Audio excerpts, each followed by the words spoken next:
Still here, I see. Awesome job these last 2 nights. You're already way better than our previous night guard. He didn't even stand 2 nights before he brought a wrench to his shift and tried to destroy one of our animatronics. The animatronic in question is the Blank character, the one in the drawing room on camera 11, I think. Yeah, I'm surprised he still works. And despite the holes and the fact that his left arm and the back of his head is missing, the kids still really like him.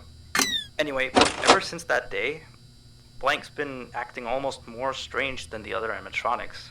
Like, among other things, he seems to have developed this fascination with getting into the office through the ticket booth. And I guess he can't see the glass or something. So yeah, keep an eye on him. If you see him heading for the ticket booth, just shut the door in his face and then he'll find something else to do, I guess.